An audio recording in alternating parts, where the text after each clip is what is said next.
Hello everyone.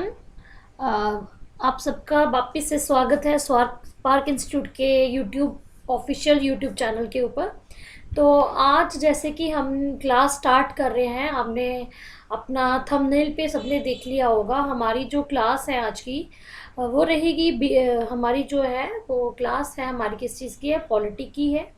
और polity की class की अगर मैं बात करूं तो लास्ट क्लास के अंदर, in the last class what we discussed, हमने डिस्कस किया था स्टूडेंट्स, हमने लास्ट क्लास के अंदर डिस्कस किया था एक टॉपिक जिसको हमने यहाँ पे शेड्यूल्स के अंदर जो है वो लिस्ट आउट किया हुआ है। एक बार इसको देख लेंगे तो हमारे पास मेकिंग ऑफ द कॉन्स्टिट्यूशन हमने स्टार्ट किया था लास्ट लेक्चर के अंदर। जिन भी बच्चों ने अभी तक फर्स्ट लेक्चर मेरा जो है वो वॉच नहीं किया है, एक बार यूट्यूब पे जाएंगे और हमारे जो है प्ले लिस्ट में जाके आपको जो है इसका फर्स्ट लेक्चर जो है वो मिल जाएगा। प्लस फर्स्ट लेक्चर के साथ साथ इसकी जो पीडीएफ है वो भी टेलीग्राम पेज के ऊपर अपलोड कर दी गई है, टेलीग्राम पेज पे अपलोड कर दी गई है।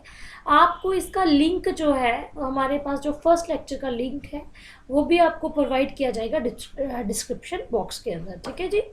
तो अभी हमारा जो आज का क्लास है वो है हमारे पास मेकिंग ऑफ द कॉन्स्टिट्यूशन का पार्ट 2। लास्ट क्लास में हमने देखा था कि भारत का संविधान बना कैसे है। तो भारत का संविधान कैसे बना बच्चा, तो हमने ये देखा कि किस तरह से हमारे पास कॉन्स्टिट्यूएंट असेंबली फ्रेम की जाती है, किसके बेसिस के ऊपर, that was on the cabinet mission plan. और हमारे पास किस तरह से हमारे पास पूरी वर्किंग होती है, डॉक्टर बी.आर. अम्बेडकर का क्या रोल रहता है, पंडित जवाहरलाल नेहरू का बहुत बड़ा रोल रहता है ऑब्जेक्टिव रेजोल्यूशन को फॉर्मुलेट करने में। तो ये तमाम चीज़ें होती है हमने लास्ट क्लास के अंदर देखी थी, और कुछ फैक्चुअल इन्फॉर्मेशन, और हमने एमसीक्यूज़ को भी प्रैक्टिस किया था इन द प्रीवियस लेक्चर। तो आप सबसे ये एक तरह से अनुरोध किया जाता है कि आप लोग प्लीज़ जो है पहले फर्स्ट लेक्चर देख लें। वो बच्चे जो इस लेक्चर को आज फर्स्ट टाइम देख रहे हैं वो प्रीवियस लेक्चर को देख लें, सो दैट वो इस लेक्चर को जो है वो इजीली अंडरस्टैंड कर सकें। तो जो हमारा एनटी का बैच चल रहा है, नैब तहसीलदार का बैच चल रहा है जो एब्सोल्युटली फ्री है, ये बैच में हमारे पास पॉलिटी का जो सेक्शन है उसमें क्या क्या टॉपिक्स हैं आपके, making of constitution, preamble, citizenship, fundamental rights, DPSPs, fundamental duties, emergency provision, union executives, parliament and election commission, supreme court, high court, panchayat and municipality, ये सारा डिटेल में सिलेबस मैंने आपको फर्स्ट लेक्चर में समझाया है। This is all about me, myself is Anupama, I am the faculty of G and G S in the Spark Institute. तो मैं आपको जो टीच करने वाली हूँ वो है पॉलिटी, और रेस्ट ऑफ द जो टीम है इस बैच के अंदर जो आपको पढ़ाएंगे, तो सौरभ सर के द्वारा हिस्ट्री का कंपोनेंट देखा जा रहा है, मेरे द्वारा पॉलिटी का कंपोनेंट पढ़ाया जाएगा, गुरप्रीत सर आपको रीजनिंग पढ़ा रहे हैं, नाजुक मैम आपको जो है वो इंग्लिश पढ़ा रहे हैं। बाकी की जो फैकल्टीज़ हैं, अमन सर, दीपक सर, पूनम सर, ये अलग अलग कंपोनेंट्स के साथ आपको डील करेंगे आने वाले क्लासेस के अंदर। तो आपको थोड़ा सा ओवरव्यू मिल गया होगा क्या कि हमारी क्लासेस जो हैं वो किस तरह से चल रही हैं और किस तरह से ऑनलाइन हमारा जो है वो पढ़ाया जा रहा है सबके द्वारा। तो आज की क्लास को विदाउट वेस्टिंग ओवर टाइम हम लोग स्टार्ट करते हैं टॉपिक, जो कि पार्ट है हमारा, हम मेकिंग ऑफ द कॉन्स्टिट्यूशन का ही पार्ट नंबर 2 आज अंडरस्टैंड करेंगे, जिसमें हम लोग सबसे पहले देखेंगे जब हमारा भारत का संविधान बनकर तैयार हुआ था। तो एक बार क्वेश्चन का आंसर दे दें कि हमने इंडियन कॉन्स्टिट्यूशन को अडॉप्ट कब किया है, अडॉप्ट कब किया है, तो वेरी गुड, सब लोग आंसर कर देंगे। बिल्कुल, हमने इसको अडॉप्ट किया है 26 नवंबर 1949 को, ठीक है। और इसको फोर्स में कब लाया गया था, तो फोर्स में लाया गया था, आप सब लोग जानते हैं इंडियन कॉन्स्टिट्यूशन को फोर्स में लाया गया था 26 जनवरी 1950 में, ठीक है। मैंने आपको ये भी बताया था जब इसको फोर्स में लाया गया तो हमारे पास कुछ पार्ट्स थे, ठीक है, 22 के आसपास हमारे पास पार्ट्स थे, 395 आर्टिकल्स थे, और हमारे पास 8 शेड्यूल्स थे। लेकिन आज की हम लोग प्रेजेंट बात करें तो आज के टाइम पे हमारे पास नहीं करते हुए 25 पार्ट्स हैं, 12 जो हैं आज के टाइम पे हमारे पास जो हैं वो हैं 25 पार्ट्स। एट प्रेजेंट हमें याद रखना है, एट प्रेजेंट हमने याद रखना है 25 पार्ट्स। हमारे पास 12 शेड्यूल्स हैं, 12 शेड्यूल्स हैं, और हमारे पास क्या है, वी हैव द 470 प्लस जो हैं इसमें क्या रहते हैं बेटा, आर्टिकल्स रहते हैं। तो यही सब चीज़ें जो है आज की क्लास में हमने अंडरस्टैंड करनी है। सबसे पहले हम लोग अंडरस्टैंड करेंगे पार्ट्स को। ये ना थोड़ा सा ये वाला पोर्शन हल्का सा थोड़ा सा ड्राई लगता है, बट आगे इसको भी हम इंटरेस्टिंग बनाने का थोड़ा सा जो है कोशिश करेंगे। और आगे वाला जो लेक्चर्स रहेंगे, प्रियम्बल हो गया, सिटीजनशिप हो गया, तो वो चीज़ें आप लोग बहुत ही ज़्यादा जो है इंटरेस्ट के साथ चीज़ें सीखने वाले हैं। तो हमने सारे 25 के 25 पार्ट्स जो है वो एग्जामिनेशन पॉइंट ऑफ व्यू से याद नहीं करने होते हैं। हमें क्या है, कुछ बहुत ही ज़्यादा इंपॉर्टेंट पार्ट्स हैं जो हमें याद करने हैं और रिस्पेक्टिवली हमें वो याद करने हैं, मतलब कि वहाँ से क्वेश्चन बनता है। हमारे पास है क्या है, पार्ट 1। अगर मैं पार्ट 1 की बात करूं तो पार्ट 1 की बात करें बेटा हम, तो यहाँ पे हमारे पास है पार्ट 1 में union and it's territory. Part 1 जो है यहाँ पे हमारे पास यूनियन एंड इट्स टेरिटरी रहता है। आर्टिकल आते हैं 1 to 4। यहाँ पे अगर मैं आर्टिकल्स की बात करूँ पार्ट 1 की, तो पार्ट 1 के आर्टिकल्स हैं 1 to 4, जिसमें यूटीज़ की बात की गई है। यूटीज़ की नहीं, sorry, union and its territories. ये जो इंडिया है, इंडिया जाने की Bharat is the union of state, ठीक है, rather than the federation of states. ऐसी कुछ आर्टिकल्स की बात की गई है पार्ट नंबर 1 में। Part number 2 very important part है, जहाँ पे हमारे पास नागरिकता की बात की गई है, सिटीजनशिप की बात की गई है। आर्टिकल्स हैं 5 to 11। क्या कोई स्टूडेंट मुझे क्लास के अंदर ये बता सकता है कि इंडिया के अंदर कौन सी सिटीजनशिप का कंसेप्ट है? सिंगल सिटीजनशिप का कंसेप्ट है कि आपके पास ड्यूल सिटीजनशिप का कंसेप्ट है? और इसका आंसर मुझे कमेंट सेक्शन में करके बताएं। थोड़ी ही देर में मैं आपको इसका आंसर, जो भी बच्चे अगर सही बताते हैं गलत बताते हैं, तो कमेंट सेक्शन में पक्का इसका आंसर डिस्कस किया जाएगा। तो सिटीजनशिप जो है वो आर्टिकल 5 to 11 आता है और पार्ट 2 में आता है। पार्ट 3 जो है very much important, that is fundamental rights. Article है यहाँ पे 12 से 35 तक। फिर आता है आपका पार्ट 4। पार्ट 4 में है आपका डीपीएसपी, यानी कि directive principle of state policy. Articles है इसमें 36 से लेकर 51 तक। पार्ट 4A में है आपका फंडामेंटल ड्यूटीज़, जिसमें आपका क्या दिया गया है, फंडामेंटल ड्यूटीज़ आपकी आती हैं आर्टिकल नंबर 51A में, ठीक है।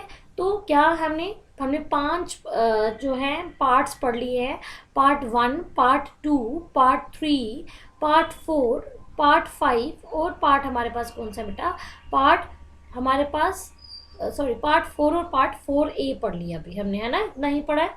तो अगर हम लोग पार्ट 1 की बात करें तो यहाँ पे क्या दी गई है, यूनियन एंड इट्स टेरिटरीज, ठीक है। और उसके बाद पार्ट 2 में क्या है आपका, सिटीजनशिप है।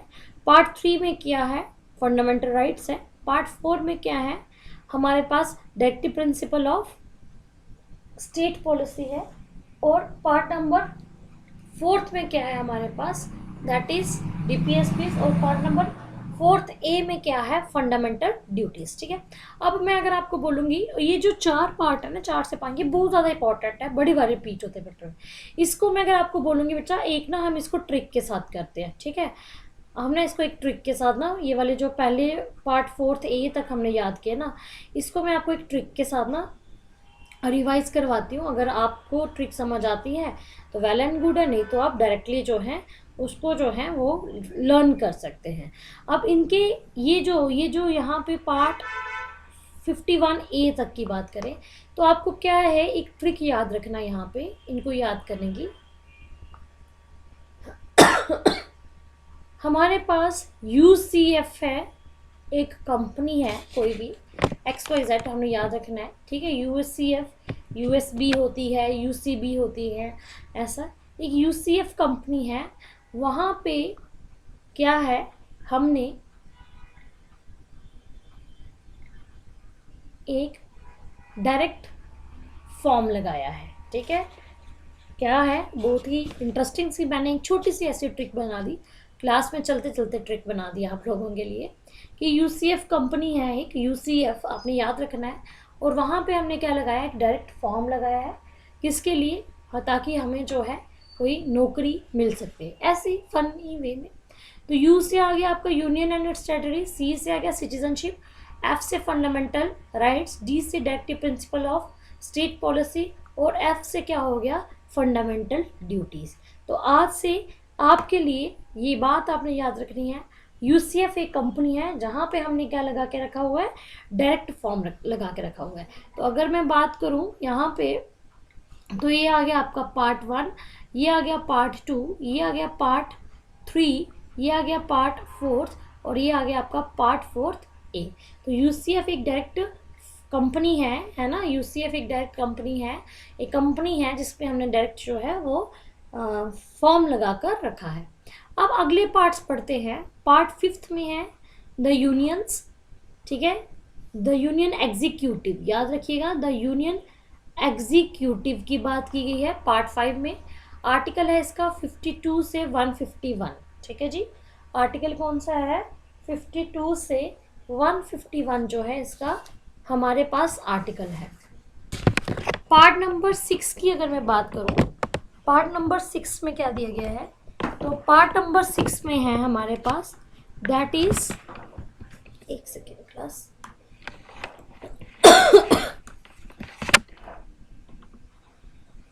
पार्ट नंबर 6 में दिया गया है स्टेट एग्जीक्यूटिव, ठीक है। पार्ट नंबर 6 में हमारे पास है स्टेट्स एग्जीक्यूटिव, स्टेट एग्जीक्यूटिव 152 से लेकर 237 तक, ठीक है।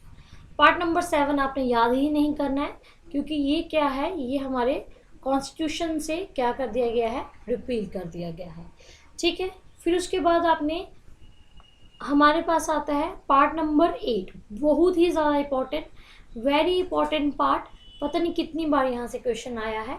The union and its territories, sorry union territories, the UTs की बात की गई है पार्ट नंबर 8 में। पार्ट नंबर 9 में किसकी बात की गई है, पंचायत की। आर्टिकल है 243 से 243 ओ तक। पार्ट नंबर 9 ए में म्यूनसिपैलिटीज़ की, और पार्ट नंबर 9 बी में हमारे पास है कोऑपरेटिव सोसाइटीज़ की। म्यूनसिपैलिटीज़ के आर्टिकल्स हैं 243 पी से 243 जेड जी, और हमारे पास कोऑपरेटिव सोसाइटीज़ के आर्टिकल्स हैं 243 जेड एच से 243 जेड टी तक, ठीक है। अब हमने अगेन यहाँ पे कितने पार्ट्स पढ़ लिए, 1 2 3 4 5 6, ठीक है। यानी कि हमारे पास यहाँ पे हम वापस से, यहाँ से हम अपनी एक ट्रिक और बनाते हैं आपको समझाने के लिए। ये है हमारे पास, ठीक है। अब हमारे पास ट्रिक क्या है, जो यूएस है, यूएस में क्या है, यूनाइटेड स्टेट्स, तो यूएस से जो कंट्री है वहाँ पे क्या है, वहाँ पे यूटीज भी हैं, ठीक है, वहाँ पे पंचायत्स भी हैं, वहाँ पे म्यूनसिपैलिटीज़ भी हैं, और वहाँ पे भी कॉम्परेटिव सोसाइटीज़ भी हैं, ठीक है। तो आपने इस तरह से रखना है कि हमारे इंडिया में ही नहीं, यूटी है, पंचायत है, म्यूनसिपैलिटीज़ हैं, कॉपरेटिव सोसाइटीज़ हैं, बट हम यूएसए कंट्री जो वर्ल्ड की नंबर 1 इकोनॉमिकली बेस्ड कंट्री है, वहाँ पे भी यूएस के अंदर भी यूटी भी होती है, पंचायत्स भी होती हैं, म्यूनसिपैलिटीज़ भी होती हैं, और कॉपरेटिव्स भी होती हैं। U means that is the union executive, और S means state executives. UT means union territory, part 9 में पंचायत, पार्ट 9 ए में म्यूनसिपैलिटीज़, और पार्ट 9 बी में क्या आ गया आपका, कोऑपरेटिव सोसाइटीज़। क्लियर हो गया, सबको क्लियर हो गया यहाँ तक। चलिए वेरी गुड, आपको दोनों ट्रिक्स जो है वो समझ आ गई होंगी। ऐसे छोटी सी फनी सी ट्रिक्स बनाई हैं ताकि आपको जो है ये पार्ट्स जो है वो थोड़ा सा, मैंने पहले बताया ये पोर्शन हल्का सा ड्राई रहता है, लेकिन इसको हम अंडरस्टैंड करेंगे, थोड़ा सा इंटरेस्टिंग वे में करने की कोशिश करेंगे। अब नेक्स्ट पार्ट्स की बात करते हैं। तो पार्ट नंबर 9 आता है schedule area and tribal area. Then part number 10 में हो गया schedule area and tribal areas. Articles है 244 से 244 ए तक। पार्ट 11 में क्या आ गया, relation between the union and the states. Article है 245 से 263। पार्ट नंबर 12 में फाइनेंस, प्रॉपर्टी, कॉन्ट्रैक्ट्स, सूट्स, इन सब की बात की गई है। आर्टिकल नंबर 264 से 300A। देन हमारे पास trade, commerce, intercourse within the territory of India. Part number यहाँ पे कौन सा है, 13। आर्टिकल है 301 से 307। और हमारे पास पार्ट नंबर 14 में क्या आता है, services under the union and states. कि यूनियन और स्टेट्स में हमारी क्या सर्विसेज है उसकी बात किसमें की गई है बेटा, आपके पार्ट नंबर 4 में। तो अगेन हमने पांच हम लोग पार्ट्स लेकर चल रहे हैं। तो अगला जो है हमारे पास schedule area 1, relation between the union and the states 2, finance property contracts and the suits 3, और हमने बात किया trade commerce and intercourse within the territory of India. और पार्ट नंबर 14 में है services under the union and the states. अब इनके लिए हम ट्रिक बनाते हैं। तो इनके लिए ट्रिक क्या है, बिल्कुल इनकी ट्रिक है हमारे पास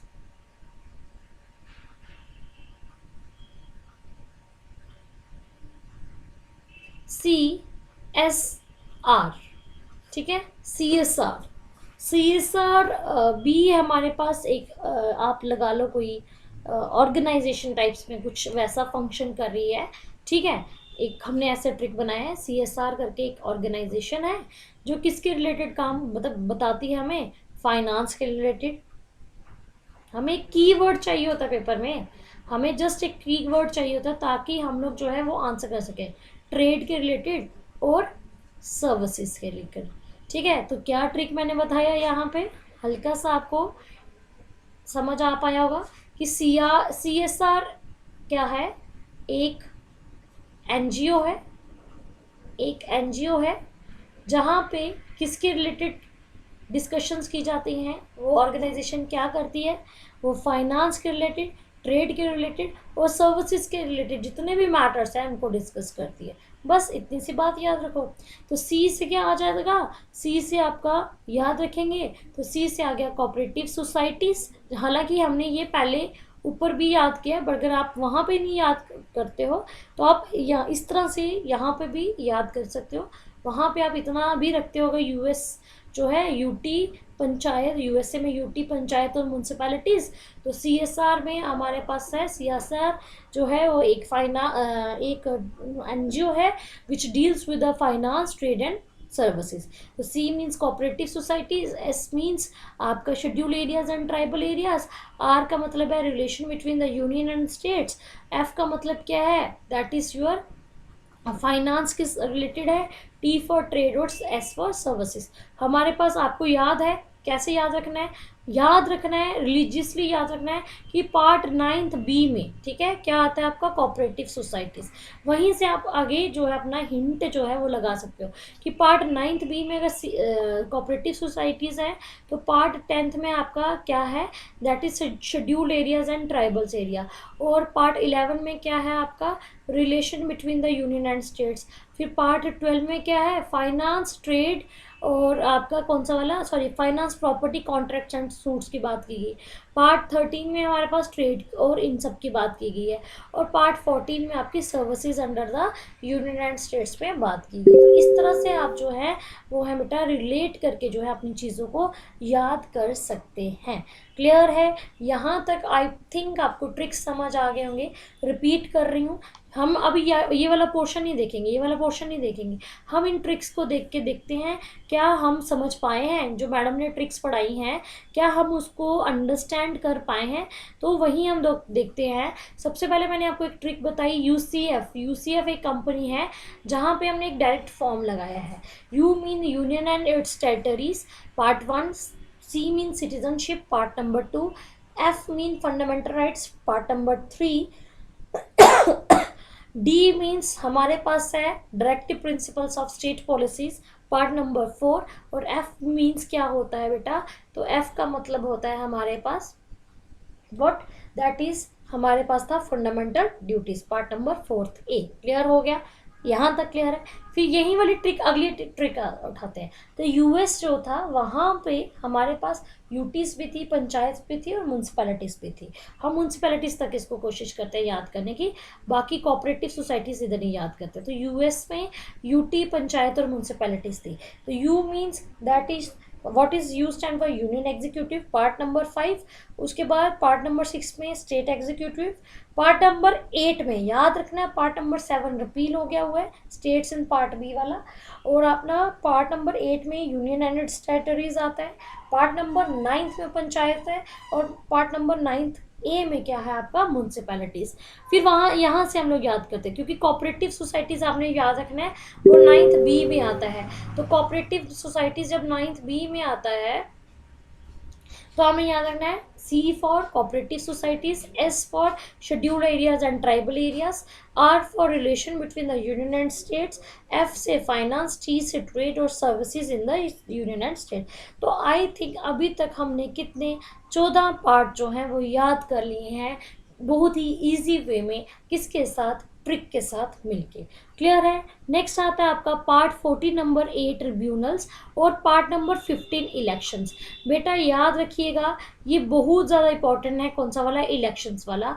बहुत बार जो है ये पेपर में रिपीट होता है। आर्टिकल है इसका 324 से 329 तक, पार्ट नंबर 15 में आता है। नेक्स्ट आता है पार्ट नंबर 16 में जो है special provision relating to the certain classes. Part number 17 is very much important. Again यहाँ पे जो मैं चीज़ बोल रही हूँ कि वेरी मच इंपॉर्टेंट, तो उस चीज़ को समझ लीजिए कि सच में ये बहुत ज़्यादा इंपॉर्टेंट है। ठीक है, क्यों इंपॉर्टेंट है? क्योंकि यहाँ पे बहुत बार जो है इसके रिलेटेड क्वेश्चन आए हैं। यहाँ से क्वेश्चन आया है आपका वेरी मच इंपॉर्टेंट, ये वाला जो है वेरी मच इंपॉर्टेंट, ऊपर वाले तो है ही इंपॉर्टेंट जो मैंने ट्रिक्स बता दिया आपको। फिर पार्ट नंबर आपका कौन सा वाला? 17 तक हो गया था ऑफिशियल लैंग्वेज। पार्ट नंबर 18 में आपका emergency provisions, it is also very important, 352 से 360। पार्ट नंबर आपका जो है, आपने ये वाला नहीं याद रखना है, 19th वाला मिसलिनियस है, मिसलिनियस सब्जेक्ट्स आते हैं इसमें, इसको याद मत रखो, इसको याद रखो, वेरी मच इंपॉर्टेंट है। पार्ट नंबर 20 में है अमेंडमेंट ऑफ द कॉन्स्टिट्यूशन, ये वाला आर्टिकल भी, कि भारत का जो संविधान है हमें पता है रिजिड है एज वेल एज फ्लेक्सिबल है, हम उसके अंदर क्या कर सकते हैं, कोई भी बदलाव जो है वो ला सकते हैं। और वो अमेंडमेंट प्रोसेस जो है वो हमारा किस पार्ट में दिया गया है? आर्टिकल नंबर 368 के अंडर पार्ट नंबर 22 में दिया गया है amendment of the constitution. Part number 23 जो होता है temporary transitional and the special provision, not so much important, 369 से 392। और पार्ट नंबर हमारा ये वाला कौन सा बन जाता है? दैट इज आपका है पार्ट नंबर 22 था ये, short title commitment authoritative text in Hindi and rupees. ठीक है, तो ये भी हमारे पास इतना ज़्यादा इम्पोर्टेंट नहीं है बच्चे। हमें जो है, हमें ये ही पार्ट्स जो मैंने आपको बताए, ये जो ट्रिक्स वाले पार्ट नंबर 14A में ट्रिब्यूनल्स, ई में पार्ट नंबर 15 में इलेक्शंस, और आपका क्या बोलते हैं पार्ट नंबर 16 में है that is your special provision relating to the certain classes. Part number 17 में है आपका ऑफिशियल लैंग्वेज, 18 में है आपका that is emergency provisions, and part number 20 में हमने याद रखना है कौन सा वाला है? Amendment of constitution. तो यहाँ तक हमने चीज़ें जो हैं वो क्लियर कर दी हैं। आई थिंक आप सबको क्लियर हो गया है। सारे पार्ट्स नहीं पढ़ने हैं हमने, हमने क्या करना है, सिर्फ और सिर्फ किसकी बात करनी है? जो इम्पोर्टेंट वाले पार्ट्स हैं वही हमने जो है वो डिस्कस करने हैं। ठीक है जी, क्लियर हो गया? यहाँ तक आई थिंक आप सबको क्लियर हो गया बच्चे। चलिए आगे बढ़ते हैं, आगे बढ़ते हैं और आगे जाके आप सीखते हैं हमारे पास जो शेड्यूल्स है इंडियन कॉन्स्टिट्यूशन में, schedules in the Indian constitution, उसको हम लोग पढ़ेंगे और उसको हम लोग अंडरस्टैंड करेंगे। Schedules in the Indian constitution, schedule, तो schedules are very much important. यहाँ से हमारा डेफिनेटली एक क्वेश्चन बनता ही बनता है। तो हमारे पास पहले हम बात करेंगे 4 शेड्यूल्स की। ठीक है, schedule number 1, schedule number 2, schedule number 3 and schedule number 4। ठीक है, शेड्यूल नंबर 1 में किसकी बात की गई है? याद रखना है हमारे पास, it contains the name of what, that is states and the union territories. Schedule number 1 state and union territories. Schedule number 2 में हमारे पास किसकी बात की गई है? अलाउंसेस, प्रिविलेजेस, इमोलूमेंट्स, जो भी सैलरीज हैं, अलाउंसेस हैं, इमोलूमेंट्स हैं, किसकी? ठीक है, प्रेसिडेंट ऑफ इंडिया की, पहले सेंटर में देखो, स्टेट में कौन होता है? Governors, speaker of the Lok Sabha, deputy speaker of the Lok Sabha, chairman of Rajya Sabha, deputy chairman of Rajya Sabha, chairman and deputy chairman of legislative council of Indian states, supreme court के जजेस की, हाई कोर्ट के जजेस की, controller and auditor general of India की। इन सब की जो है सैलरीज, इनको क्या क्या अलाउंसेस दिए जाएंगे, इन सब की बात की गई है हमारे पास कौन से नंबर शेड्यूल में? शेड्यूल नंबर 2 में। यहाँ पे आपको थोड़ा सा अगर टफ लग रहा है, ठीक है, तो आप सिंपल सी एक बात याद रखना, जो सेकंड नंबर शेड्यूल है ना, यहाँ पे याद रखिएगा पीएम और सीएम, कौन? पीएम और सीएम की सैलरीज की बात नहीं हुई, इनके अलाउंसेस की बात नहीं हुई, इनकी एमोलुमेंट्स की बात नहीं हुई। इनको छोड़ के जितने भी हाई ऑफिशियल हैं, प्रेसिडेंट हो गया, गवर्नर हो गया, स्पीकर हो गया लोकसभा का, डिप्टी स्पीकर हो गया, चेयरमैन, डिप्टी चेयरमैन, कैग, ये सारे जितने भी लोग हैं, ये सब की सैलरीज, अलाउंसेस, प्रिविलेजेस की बात किस में की गई बेटा? शेड्यूल नंबर 2 में। केवल किसको छोड़ के? पीएम और सीएम को छोड़ के। अब बात करेंगे हम लोग थर्ड शेड्यूल की, तो यहाँ पे थर्ड शेड्यूल के अंदर ओथ एंड एफ्रीमेशन की बात की गई है। क्या? ओथ एंड एफ्रीमेशन, शपथ लेना। किसके शपथ लेने की बात की है? तो ये सब लोग तो हैं ही हैं ऊपर वाले, ये जितने भी है, ये देखो ये सारे ऊपर वाले लोग हैं, प्लस यहाँ पे कौन आ जाता है? यूनियन मिनिस्टर्स, याद रखना, और स्टेट मिनिस्टर, तो ये भी इंक्लूड हो जाता है। मतलब ये सब लोगों के जो ऊपर लोग थे, इन सब की तो हमने ओथ की बात करनी ही करनी है, प्लस इसमें जो वो बाहर एक्सक्लूडेड थे सेकंड शेड्यूल में, वो भी क्या हो जाएंगे? इंक्लूड हो जाएंगे। क्लियर हो गया? देन फोर्थ शेड्यूल आता है, वेरी वेरी इंपॉर्टेंट, पता नहीं कितनी बार एग्जाम में क्वेश्चन इसके रिलेटेड पूछा गया। तो जो हमारा फोर्थ शेड्यूल है, उसमें किसकी बात की गई है? फोर्थ शेड्यूल में it contains the provisions in relation to the allocation for seats of states and union territories in the राज्य सभा। That is very much important कि क्या है यहाँ पे राज्यसभा के अंदर क्या सीट्स की एलोकेशन होगी, उसके बारे में बताया गया है शेड्यूल नंबर 4 में। क्लियर हो गया? सबको बात समझ आ गई मेरी? चलिए आते हैं हम लोग फिफ्थ शेड्यूल के ऊपर। फिफ्थ शेड्यूल में क्या बोला गया, तो हम सबसे पहले इसको ना अंडरस्टैंड कर लेते हैं ना, फिर मैं आपको इसकी ना एक बहुत ही बिंदास वाली ट्रिक बताऊंगी, मतलब ऐसी ट्रिक बताऊंगी ना, तो आप लोग जो है चुटकियों में 1 मिनट के अंदर आप ये पूरे के पूरे 12 शेड्यूल्स अभी के अभी राइट नाउ, मेरा प्रॉमिस है, आप लोग जो है राइट नाउ क्लास के अंदर ही ये 12 शेड्यूल कम्प्लीटली लर्न कर लेंगे, और आपका जो भी आने वाले एग्जाम है इसमें से रिलेटेड कोई भी क्वेश्चन बनता है, डेफिनेटली आप जो है उसको आंसर करेंगे। क्लियर है? तो फिफ्थ शेड्यूल में किसकी बात की गई है? Provisions, it contains a provision in relation to the administration control of schedule areas and tribal areas. तो शेड्यूल्ड एरिया, ट्राइबल एरियाज के जो भी प्रोविजंस हैं, उनकी एडमिनिस्ट्रेशन को रिलेटेड सारी जो बात है वो की गई आपके फिफ्थ शेड्यूल के अंदर। Then comes to the sixth schedule. तो सिक्स्थ शेड्यूल में भी हमारे पास एडमिनिस्ट्रेशन की बात की गई, लेकिन कौन से स्टेट की बात की गई है? तो असम, मेघालय, त्रिपुरा एंड मिजोरम की स्टेट्स की, मतलब कि जो स्टेट्स, जो ट्राइबल एरियाज फिफ्थ शेड्यूल में डिस्कस नहीं हुए, उनको डिस्कस किया गया किसमें? सिक्स्थ शेड्यूल के अंदर। Now come to the seventh schedule, that is, ये शेड्यूल जो है यहाँ पे आपका जो है वो 3 लेजिस्लेटिव लिस्ट की बात की गई है। वो ये 3 लेजिस्लेटिव लिस्ट में अगर आपको बता दूं तो वो 3 लिस्ट कौन सी हैं, तो याद रखना, जाने कि यहाँ पे फेडरेशन की बात की गई है। सेवंथ शेड्यूल फेडरेशन की बात करता है। फेडरेशन का मतलब होता है division of power between centre and states. ठीक है, division of power between centre and state.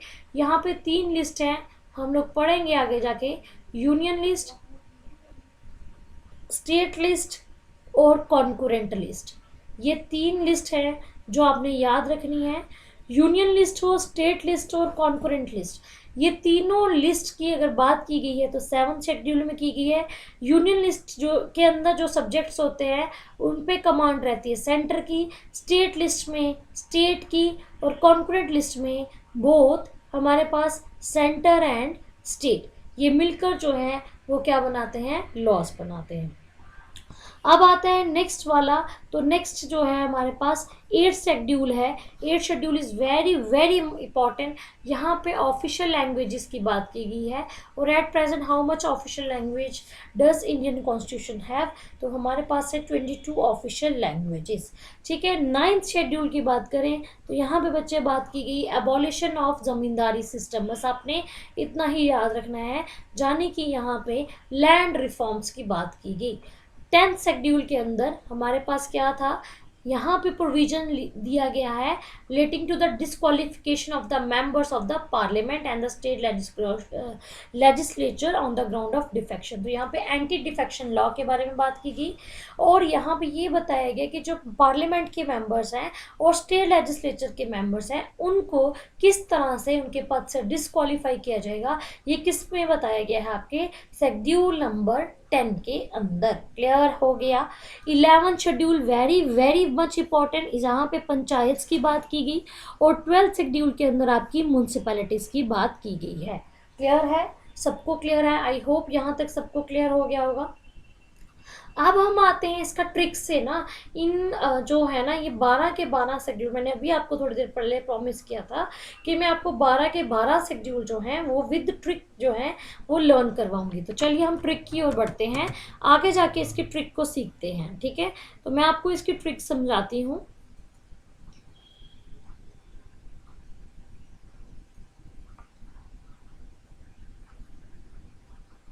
Trick है हमारे पास to learn schedules of Indian Constitution। मैंने अभी बताया आपको हमारे पास कितने शेड्यूल्स थे, we have the total 12 schedules. ठीक है, वी हैव टोटल 12 शेड्यूल्स ना। चलिए फिर आपको 12 के 12 शेड्यूल की मैं आपको ट्रिक देती हूँ।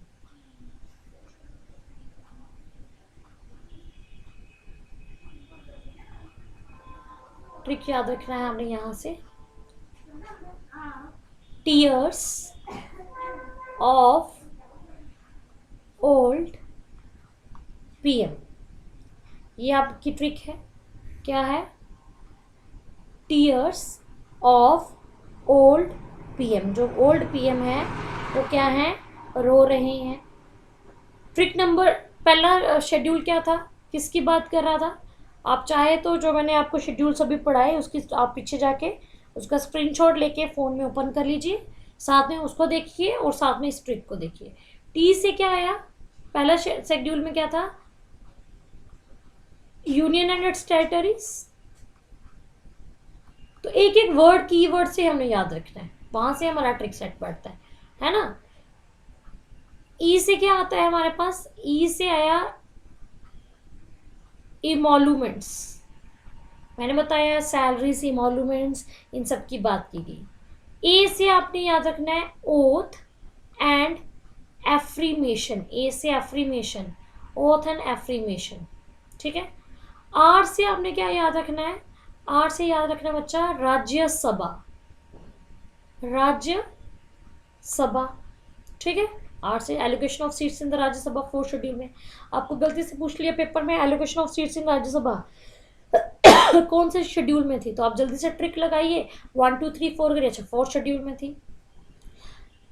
एस से क्या था, एस से था हमारा पास क्या था, याद है, scheduled areas and tribal areas, यही बात की गई। 5 हो गए, 5 शेड्यूल्स हमने पढ़ लिए, union and its territories, एमोल्यूमेंट्स, oath and एफ्रीमेशन। हमारे पास क्या आया, that is your Rajya Sabha and schedule areas and tribal area. अब ये वाली ओ से क्या आएगा, तो याद रखना अदर शेड्यूल्ड एरियाज, और अदर शेड्यूल्ड एरियाज में क्या कौन सा था, असम, त्रिपुरा, मेघालय और मिजोरम। तो आप ऐसे याद रख सकते हो एटीएम की फॉर्म में, असम, त्रिपुरा, मेघालय और मिजोरम। एफ से क्या आता है, मैंने अभी पढ़ाया आपको, एफ से आएगा हमारे पास फेडरल लिस्ट, एफ से क्या आएगा हमारे पास, फेडरल लिस्ट। ठीक है।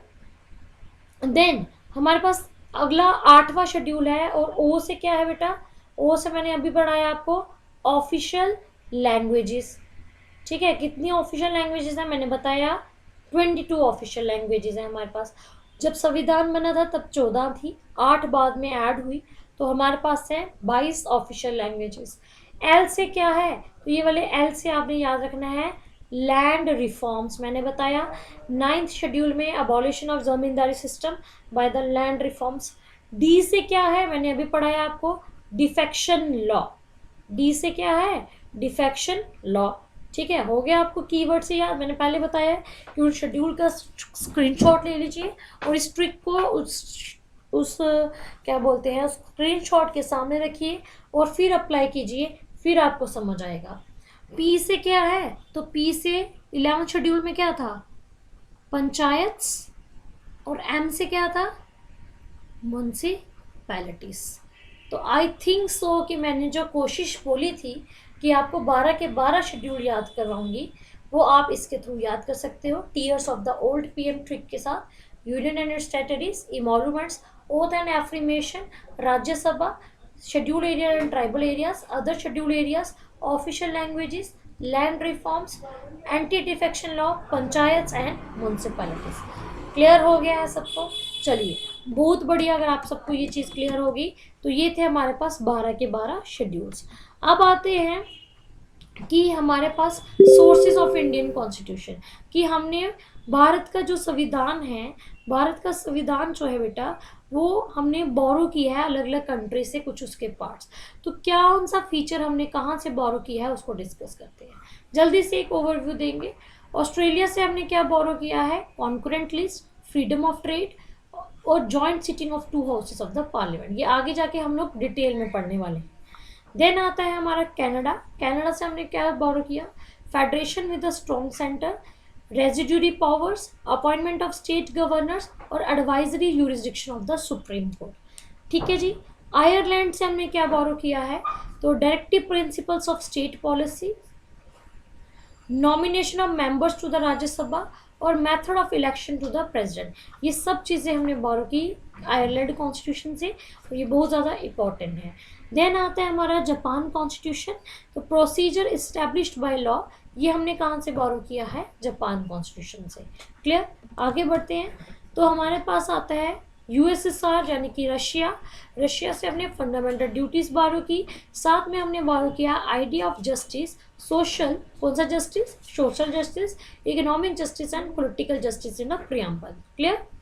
उसके बाद यूके कॉन्स्टिट्यूशन से, ठीक है, यूके यानी कि ब्रिटेन कॉन्स्टिट्यूशन से हमने पार्लियामेंट्री फॉर्म ऑफ गवर्नमेंट तो लिया, रूल ऑफ लॉ भी लिया, सिंगल सिटीजनशिप। देखो मैंने बोला था आपको कि भारत में कौन सी नागरिकता है, तो याद रखिएगा भारत में सिंगल सिटीजनशिप है। लेजिस्लेटिव प्रोसीजर्स हमने बोरो किए, cabinet system, writs, parliamentary privileges और बाइकैमरलिज्म। ये सारी चीज़ें जो है हमने कहाँ से बोरो की बेटा, ये हम सब ने बोरो की हैं यूके कॉन्स्टिट्यूशन से। देन आता है आपका यूएस कॉन्स्टिट्यूशन। तो यूएस कॉन्स्टिट्यूशन को हमने कहाँ से बोरो किया है, फंडामेंटल राइट्स से, इंडिपेंडेंस ऑफ जुडिशरी से का कंसेप्ट हमने, जुडिशियल रिव्यू का कंसेप्ट, उसके बाद प्रेसिडेंट को कैसे इम्पीच किया जाएगा, removal of supreme court and high court जजेस, ये सब, और वाइस प्रेसिडेंट का पद, ये भी हमने कहाँ से बोरो किया है, यूनाइटेड स्टेट्स ऑफ अमेरिका से। ठीक है। अब आप सोच रहे होंगे कि मैम इसका ट्रिक भी बता दें, तो बिल्कुल मैडम इसकी ट्रिक बताएगी, लेकिन ट्रिक कैसे होगा, तो अब इसके लिए मैंने एक चीज़ सोच के रखी हुई है ये वाले कंसेप्ट के लिए। देखो आप ना, मैं बोलूँ एक दिन में सारा याद कर लो, वो पॉसिबल नहीं है।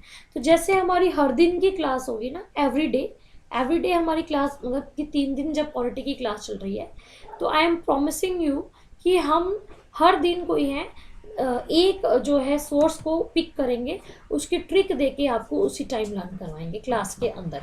ठीक है जी। तो ये इस चीज़ को याद करने का सबसे बेस्ट तरीका है, क्योंकि सबसे ज़्यादा जो पेपर है में क्वेश्चन अगर बनता है, एक आधा क्वेश्चन जो भी बनेगा तो वो यहीं से बनेगा।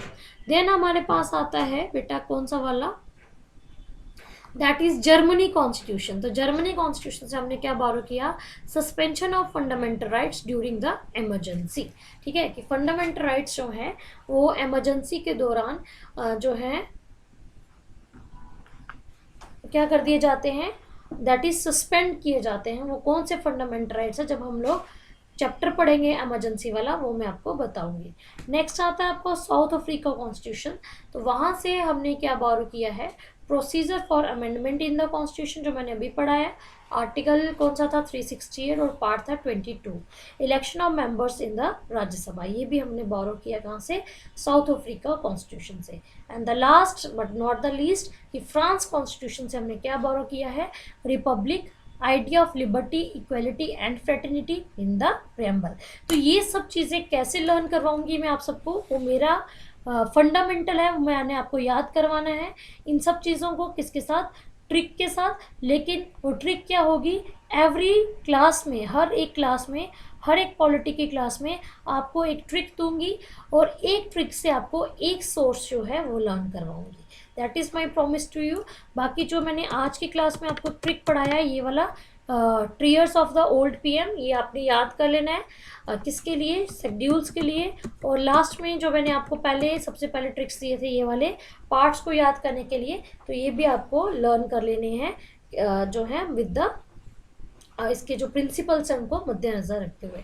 तो आई होप कि आपको आज का लेक्चर जो है वो थोड़ा सा जो ड्राई पोर्शन था उसको मैंने इंटरेस्टिंग बनाने की कोशिश की है, आपको वो इंटरेस्टेड लगा होगा। और इट इज़ माई प्रॉमिस कि एवरी डे जब भी हमारी क्लास आएगी तो उस दिन मैं आपको एक सोर्स का एक ट्रिक देके आपको क्लास के अंदर ही लर्न करवाऊंगी। That is my promise to you people. Okay, thank you class. और आप सब जो हैं इन क्लासेस को हमारे फ्रीली असेस कर सकते हो, sparkinstitute.in पे जाके भी आप इन क्लासेस को देख सकते हो, हमारे जो क्विज़ेज़ हैं उनको लगा सकते हो। प्लस इन क्लास को देखने के लिए आप हमारे YouTube चैनल को जो है वो सब्सक्राइब कर सकते हैं। तो thank you so much for the class. I hope कि आपको आज की क्लास में काफ़ी ज़्यादा चीज़ें जो है वो सीखने को मिली होंगी। Thank you.